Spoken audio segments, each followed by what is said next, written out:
Y D X plus X minus Y square into D Y is equal to zero. तो सबसे पहले D Y by D X निकालना है। देखो D X से इधर भी डिवाइड कर दिया, इधर भी डिवाइड कर दिया हमने, तो ये कटा, तो हमारा बचा Y plus X minus Y square D Y by D X is equal to zero. तो D Y by D X की वैल्यू चाहिए हमें, तो ये प्लस वाई उस तरफ जाके माइनस वाई हुआ, और ये मल्टीप्लाई में इसके साथ आ जाएगी ये डिवाइड में।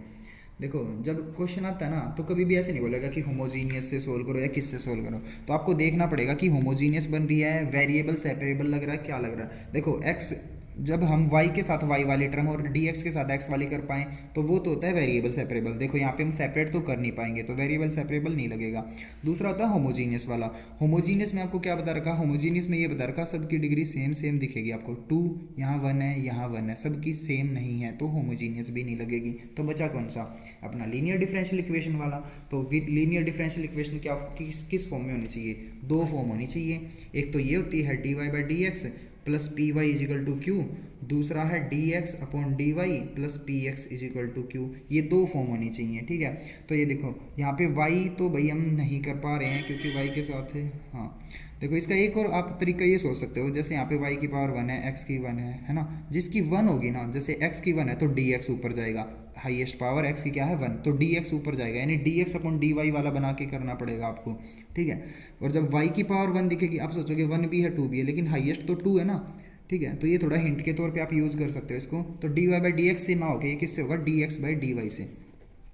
तो D X upon D Y is equal to X minus Y square, और माइनस वाई को नीचे, यानी रेसिप्रोकल कर दिया भाई दोनों तरफ, ठीक है। तो D X upon D Y is equal to X के नीचे भी माइनस वाई आएगा और माइनस वाई स्क्वेयर के नीचे भी माइनस वाई आएगा। तो ये वाली टर्म मैं इधर लेके आ रहा हूँ, D X upon D Y plus X by Y, ये वाली टर्म माइनस है ना, इस तरफ आके प्लस हो जाएगी, और यहाँ माइनस से माइनस कट के और एक वाई बचेगा। अब देखो बन गई है ये कौन सी फॉर्म की, इस फॉर्म की बन गई है D X upon D Y plus P X is equal to Q. देखो पी एक्स, पी क्या है अपना 1 बाई वाई, तो D X upon D Y plus X by Y is equal to Y, ये है अपना, है ना। अगर इसको कंपेयर करते हो आप D X upon D Y plus P X is equal to Q से, तो देखो x के साथ क्या लिखा है 1 बाई वाई तो लिखा है, तो p की वैल्यू 1 बाई वाई होगी और q की वैल्यू हो जाएगी y। अब निकालेंगे इंटीग्रेटिंग फैक्टर। इंटीग्रेटिंग फैक्टर होता है e की power integration p D Y, E की पावर इंटीग्रेशन देखो y के रिस्पेक्ट में ना, तो डी वाई, पी क्या है अपना 1 बाई वाई, 1 बाई वाई का सबको पता है log y होता है, तो e की पावर log y, e और log एक दूसरे के एंटी होते हैं, तो हमारे पास क्या लगेगा सिर्फ y, तो इंटीग्रेटिंग फैक्टर आ गया आपका y। अब सॉल्यूशन लिखेंगे, सॉल्यूशन लिखा जाएगा y into integrating factor is equal to integration q into integrating factor.